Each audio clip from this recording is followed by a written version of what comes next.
Hey, everybody. Mark and I have over 20 years of experience as therapists and as addicts in long-term successful recovery. We know better than anyone what works and what doesn't to break out of porn and sex addiction, heal betrayal trauma, and reclaim your relationship. And we've poured all of our personal and professional recovery and healing experience into a first-of-its-kind program for addicts, spouses, and couples. We call it Dare to Connect. At least 4 times every week, we engage with you in real time, in the trenches, giving you the knowledge and the tools to take back your life and relationship. Whatever else you've done on your journey for healing and recovery, you've never done anything like this. Mark and I, we've made all the mistakes, so you don't have to. Don't reinvent the wheel. We all know tomorrow never comes. Look, don't wait one more day to change. Claim your free 2-week trial today at daretoconnectnow.com.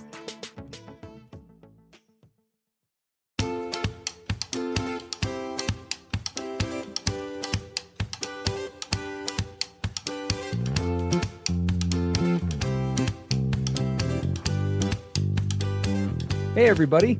I'm Steve Moore. And I'm Mark Castleman.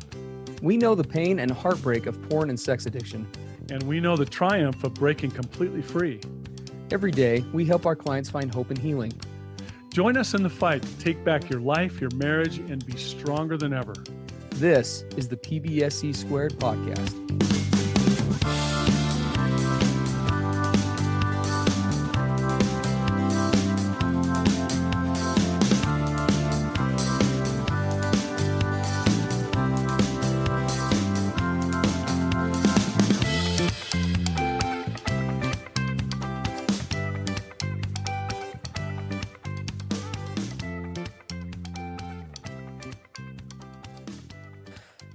Welcome back, everybody. This is part 2 of our 2-part episode, Breaking Free from Addiction's Victim Trap. Mark and Steve here coming at you on the PBSC podcast. We last week wrapped up and talked a little bit about a lot of the issues and challenges that come from falling into that victim trap and the reasons why we have to break out of it.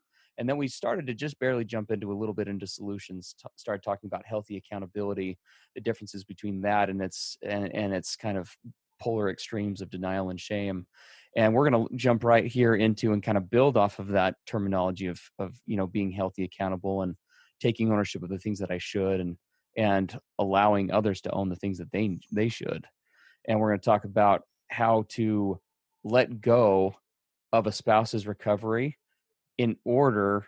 It's kind of a symbiotic relationship. The first step towards either personal recovery, frankly, or marriage recovery is letting go of your partners, right? It's letting go of their what they do to recover or what they do to change. And it's placing that focus, which sometimes feels counterintuitive in this business, right? It's placing that focus on the self and saying, okay, recovery begins with me, right? What is in 12-step, the way that it's talked about is, what is my side of the street? Yeah, and the great challenge with that, if we're just going to be as raw and real about this, is there's a part of us that believes that that's exactly the opposite of what I need to do. When we feel a lot of pain, when we feel we're hurt, we're betrayed, we're hopelessly addicted, whatever is causing this great disruption in our lives or our relationship, the natural tendency of the survival part of us is to not let go, but to control. Mm-hmm. The natural tendency is to seize control of the entire process and clamp down and try to dictate outcomes. Make sure that my expectations are met by seizing control of this whole process.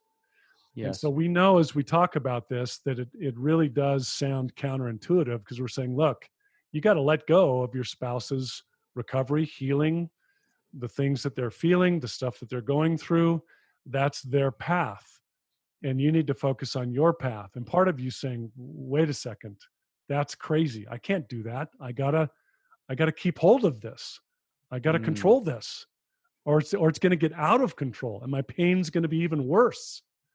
So there's a big part of us that's screaming, let go. And we're like, no, I gotta control. So it's really hard to get your arms around that sometimes.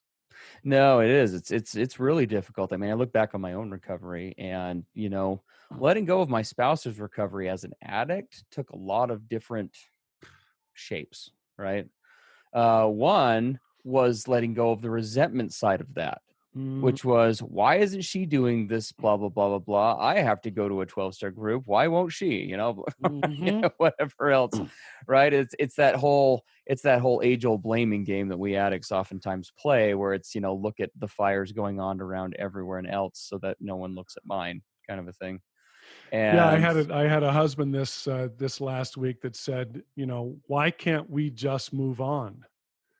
I'm not saying that I haven't caused a lot of pain and there hasn't been a lot of stuff go on in the past, but why can't we just move forward? I sure. always tell her, can we just move forward?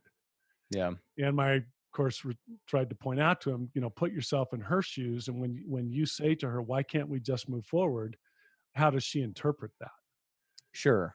Yeah, I mean, there's that whole dynamic we've talked about in past podcasts, right? Where there's like that kind of like last week we talked about. I started off the podcast with my Tim and Ashley couple example, right? Those Yeah. aren't their real names, but yeah, we talked about Tim and Ashley and how that was very much a dynamic, and there's still that surrendering, right, of one's own happiness or serenity to the partner. And so we have to take that focus as quick as we can back to personal recovery, not just letting go of the resentment, but again, also letting go of the shame, right? As an addict, it is critical to realize I can't, and we've talked about this before, but if you don't take anything, you guys out there or gals in some cases, from this podcast, please take this mantra. I cannot fix my spouse. I can't. I cannot fix the damage that I have done. As we have said many times, unfortunately, trauma is always a one-way street. I can inflict lots of trauma on a relationship and on a marriage and on a partner, but there is no way to undo those things. I can, like, we've talked about on the podcast oftentimes in the past about all of these ways in which I can create a breeding ground, if you will, for that recovery to develop from, kind of a petri dish to grow out of. But all that is at the end of the day is creating safety through transparency and through action, but also it's choosing to trust the process, right? And recognizing that, you know what, even though it may not be fair, the only one that can do their own healing is just that. It's my wife's own healing, right? To own. But Yeah. that's a tricky one. It's a tough one. It's a really tough one, and there's a lot of other components to that, and Yes. we could do a whole podcast on concepts like forgiveness, concepts like there being an atonement or a savior, or that whole part of grace, which is an Yes. essential, in my experience, is an essential component for this to work. Like, how can I let go of all this? How can I just leave my spouse's healing to her, take care of my own side, if there isn't some power, some external power of grace and healing and forgiveness that is beyond what I can do by myself? Mm-hmm. There has to be a reliance and a welcoming and an embracing of that unconditional help that comes from somewhere else. Well, and for an addict in that dynamic, and obviously this applies in large degree to a spouse working with an addicted partner, there's an element of trusting not just the process, but trusting the other person, which is kind of a paradox I because at the know. beginning, right, trust is so low, right, on both ends of the coin. From the addict's perspective, it's like, oh my gosh, she's going to leave. She's telling me she's not going to leave, but she's going to leave. She's going to for sure leave. I can't let her leave. I can't let her do anything that'll make her leave. And for the spouse, right, it's the exact opposite. And the only way to change that dynamic again is pulling that focus. The catalyst for this is recognizing that my spouse, frankly, they're going to do whatever they're going to do in this process. Their recovery is between two people, them and their higher power, right? Yep. Now I want to be careful here because the stuff we're going to talk about here, guys, again, it's nuanced. There is no black and white in what we're talking about here today, because obviously what your spouse is doing for their recovery and not is going to play a huge role in the marriage's recovery, right?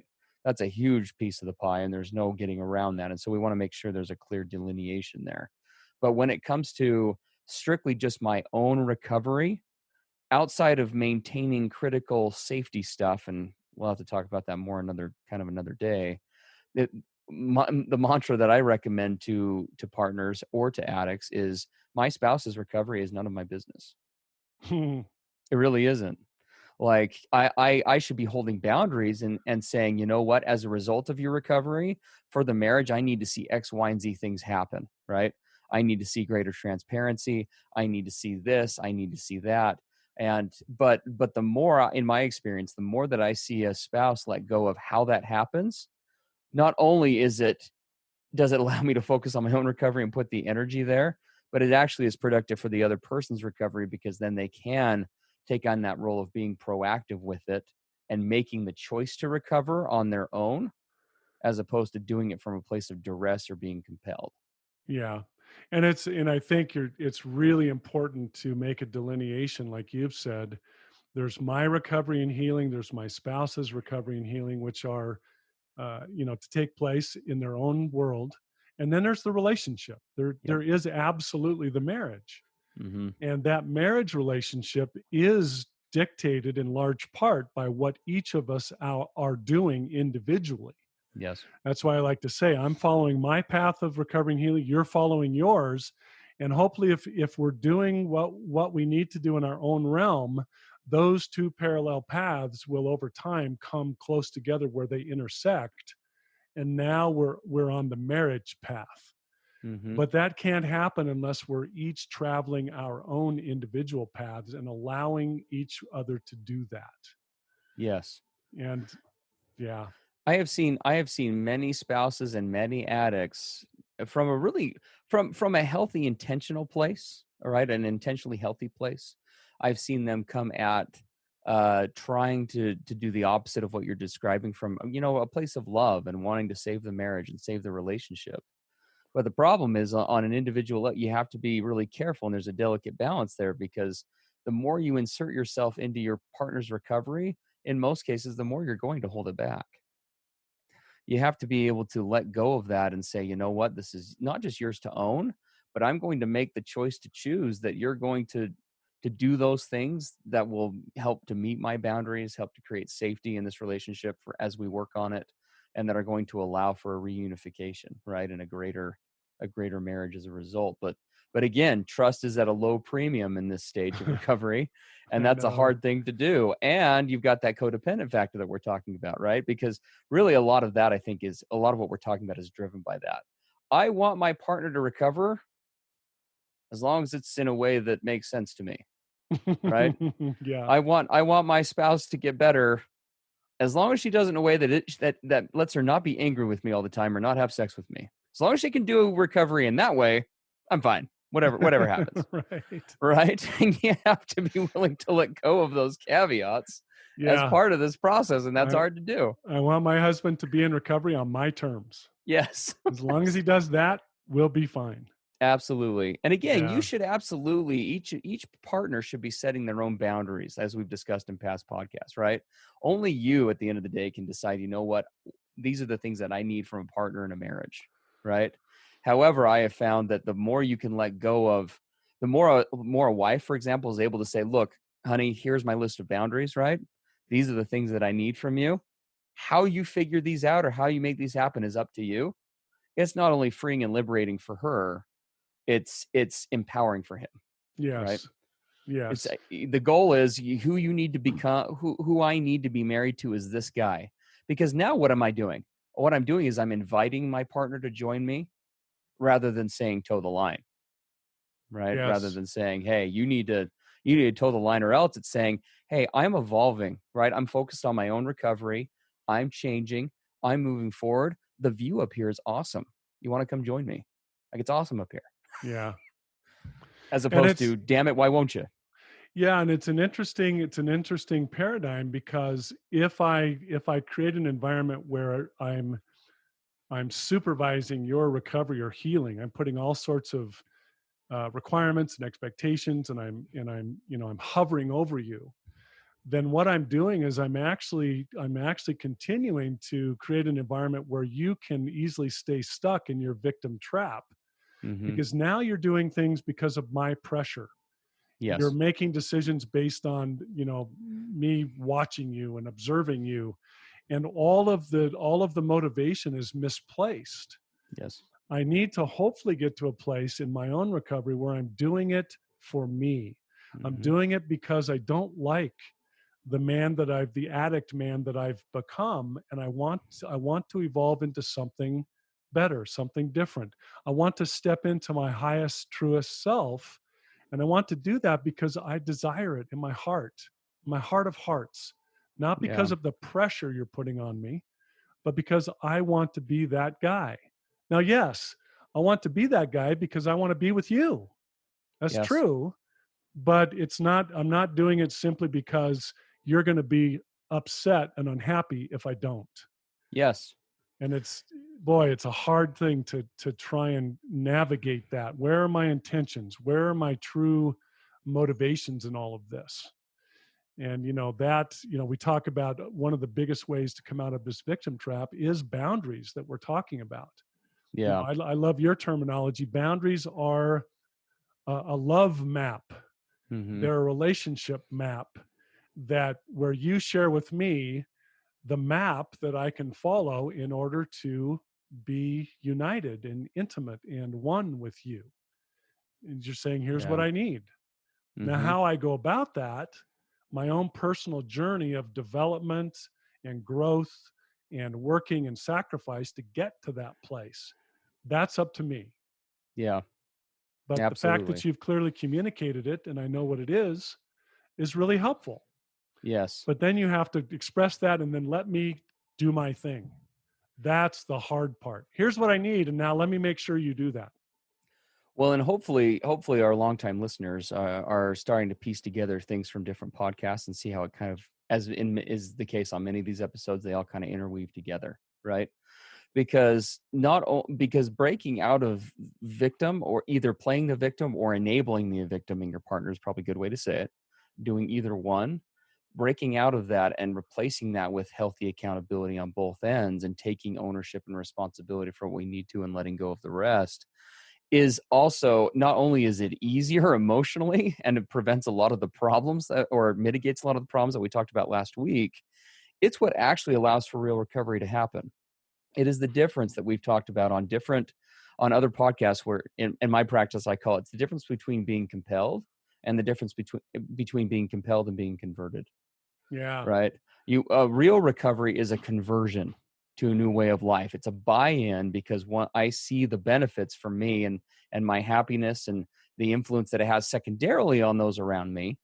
But it's a buy-in that is intrinsically based. Whereas compelled is, I'm doing it under the gun. And I have never and when you're compelled, you might gain compliance, but you won't get that conversion, which is probably one of the biggest mistakes that both therapists and clients who don't have training or knowledge in this area make. And that's why so many people, or one of the reasons why so many people, go through this never-ending cycle of seemingly getting better for a month or two or three or six, and then what? Falling right back in, Right back in. both with the addiction as well as in the marital problems. And it's just this never-ending churning. They start that beginning catalyst portion, but among other things, they're doing it again. A guy is pursuing sobriety under the gun. And so he's like, I got to be sober, she'll leave me. I got to be sober, she'll leave me. I got to be sober, she won't have sex with me. And because he's operating under that or under guises like that, it's never sustainable. No, in fact, it isn't sustainable because it's exhausting. Yeah, I can't keep that up. It's just sure. I can't clench my fists and be under the gun and continue that. That's why it doesn't last. Whereas on the other hand, what we're talking about breaking out of this victim trap is I'm doing my recovery for me. Yep. Whether she stays with me or not, I am still doing what's really important for me to Yes. grow and evolve and step into the man that I really desire to become. I am doing that regardless of the outcome in our relationship. Yes. Now, that's a hard place to come to grips with, but Absolutely. it's so essential. It's the only thing that lasts in this process. Mm-hmm. And What? And it's probably, watching our time, we're keeping our goal that we set last week of by hook or by crook, we're going to keep this under a certain time. So moving on to kind of the next step here and the next natural evolution of this. And this ties really well into several podcasts we've done over the last month or so, guys. So please go back and listen to those where we talked about boundaries in marriage and why they're important. Here is another facet of why it's so critical as it plays out in this victimhood piece. If you listened to last week's episode and you heard me talk about this couple I'd worked with several years ago called Tim and Ashley, named Tim and Ashley, pseudonyms, obviously. One of the critical problems or challenges that we were facing in that therapeutic process that really drug it out far longer than it needed to, frankly, was because there was a fairly consistent lack of adherence to keeping the boundaries that we would set. We would set goals and things to work on, for example, in therapy, right? Be it things in the journaling efforts that I would have them do in their check-ins and other assignments that we give or that I give and Mark does as well, as part of the therapy process. And they would take those and either kind of halfway do them or do them as long as it fit in with how they wanted them or put their own spin on them. And they wouldn't adhere to those boundaries that we would set as a group. And that lack of boundaries will hinder progress, not just in any area, but it will here as well. Any good boundary doesn't have any exceptions for the most part, right? A boundary is just that. Recovery lives and dies on exception in many, many ways.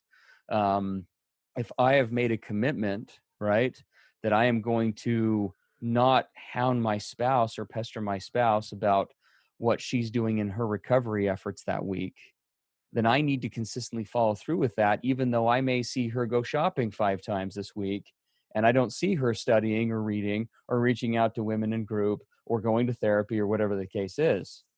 I need to be able to adhere to that boundary and be able to say, I'm keeping that focus on me, her recovery, her business, right? Her job, her responsibility. Well, as far as it showing up in the marriage goes, we will have that discussion. We'll address that in therapy, in our couples counseling, or, what have you. But I am going to stick with setting that aside or whatever other boundaries we put in place so that we can allow these new patterns to develop. Otherwise, they never do.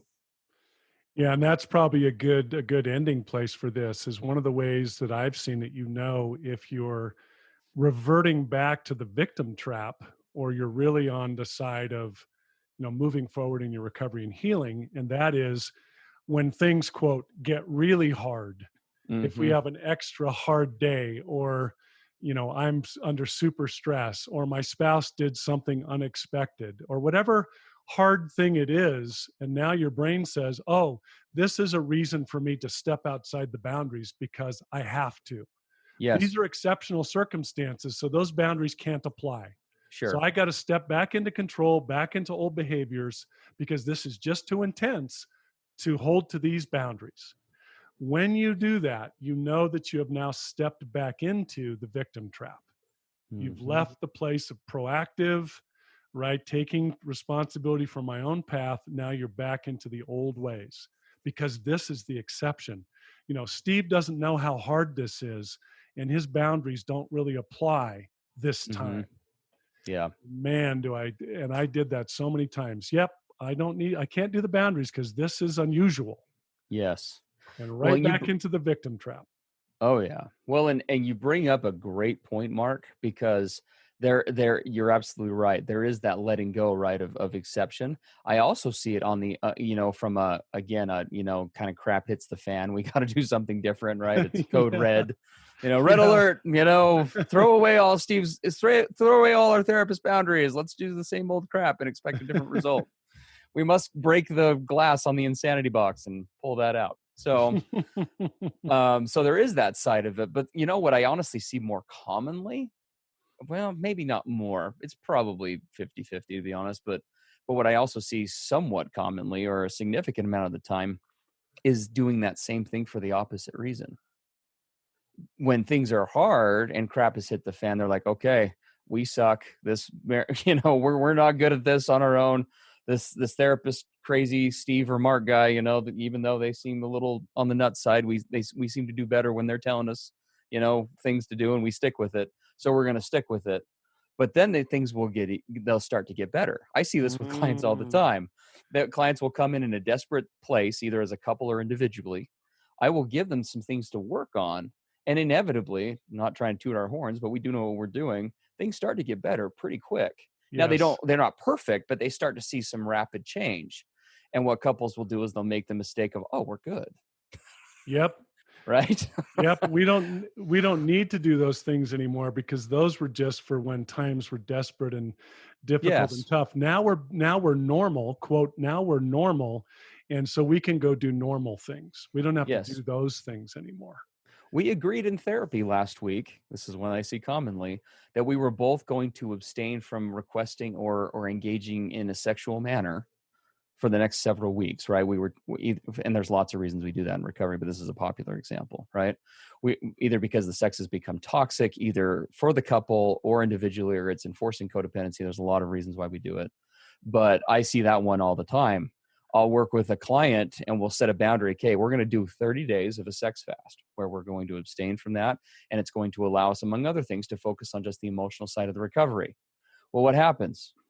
They have a week or two that's really good. And you know what? And then they'll come in on week 3, kind of looking at me like a couple of horny teenagers talking to their ecclesiastical leader, who they can't look me and meet me in the eye, and they've gone out and they've been intimate, right? And Yes. it's not that they're in trouble, but inevitably, but you know what I see 9 times out of 10 in those situations, I mean, sometimes I guess you shoot the moon and it works out okay. But too often what happens is they come in not just looking sheepish, but then we look at the rest of the week and we can trace a lot of the regression in the relationship to that night Yep. because they got complacent. And when one boundary tends to be let go of, it's easy to let go of the others. And before you know it, you're right back in the exact same pattern you were a month ago before you started. Yeah, Right. exactly. Exactly. So Well, we are up against the clock, my friend. we are, So we we are need to absolutely. do what we said. So let's wrap this up. Yep. Let's do it. Okay. So, we've covered some really good points, starting last week as well as this week. I think that the best thing to do, honestly, with this, we'll do a little bit of a unique assignment here, and that's going to be going back and looking through your marriage and your relationship, and be asking yourself the question, where does this stuff play out? In what way might my spouse and I be a Tim and an Ashley, right? In what way are we allowing codependency to foster this idea of victimhood, either from a perspective of enabling that in my partner for whatever reason, or in falling into it on myself as a way to either abscond responsibility or because of just different things that I've learned that are incorrect in the process up to this point or whatever. Are any of these happening, and go through that first podcast and then look at those issues we listed, right? The highlights being distracted mentally and emotionally by your partner stuff, so that you're too drained to work on your own issues. The fact that too often we give away our power over our own happiness, right, and put that permission in the driver's seat of someone or something else, such as a spouse. That perpetual hopelessness, so that endless frustration. Sit down as a couple and talk about, hey, which of these are we seeing, right? Well, are we seeing signs of this? Are we, what are the warning signs? Let's use this podcast as an emotional WebMD. That's a that's a trademark, so no trademark. WebMD, patent pending. So let's use it like that, and then let's and look at it that way. But then the second one is going to be, of these solutions that we talked about, right? Developing accurate accountability, recognizing and practicing that the first step of personal recovery is letting go of your spouses, and then that clear setting and adherence to boundaries being required is looking at those 3 or 4 points, going through and asking yourself, and I don't say this in a bad way, but we can all improve in all of these areas, myself included. So in what ways can we improve in these areas? How can we step up the game? What goals can we set? What changes can we make in this process to take what we're already doing in recovery and make it even better, enhance it, make it quicker, all of those things. I have a high hope that everybody listening to this podcast, the fact that you're tuning in uh, alone, shows that you have a vested interest in this process. So it's not about taking bad recovery and making good recovery necessarily. It's just about taking it to the next level and the next step. And that will bring us to the last caveat today, which is, and this is really the last step of this, and I can't recommend this enough on this topic. Really, a therapist, honestly, guys, is pretty essential for most couples to break out of this dynamic, if I'm just being real with you. For too many couples, these behavior patterns and these relationship ruts, is what I call them, have become so entrenched and happen for so long that the concept of even doing something different, it isn't that people, not only do people are resistant to change, but they just don't see how it could or even ought to be different because it's just been that way for forever. And having a third party, unbiased, who's clinically trained, they specialize in these unique issues, somebody who can mediate right at the beginning of this process. Really, I've seen very few couples, and I would throw myself in this bag of being able to do that without that kind of intervention. We needed that, my wife and I. And so, but yeah, that's all I've got. Mark, you got anything to add? Nope, we're out of time. Okay. So my invitation is, you don't have to stay in the victim trap or the victim mode. You can step out of it and take back your personal sovereignty and your own healing and recovery and travel those individual paths. And I promise you, as you do that, you'll find that those paths will come back together and you'll be better together because you're better individually. And Yes, you'll step out of that victim trap and basically break those chains. absolutely. So, We appreciate our listeners. We appreciate all you guys do. We appreciate you tuning in. We care about you. We're invested in you. We pray for you. We think about you often. So thank you for being a part of the show. Have a great week, everybody. all right, we'll see ya. That's all for today. Thanks for joining us. And remember, the opposite of addiction isn't sobriety, it's connection. Together, we can do the impossible. To learn more about Mark and Steve and to listen to more podcast episodes, visit us at pbscpodcast.com.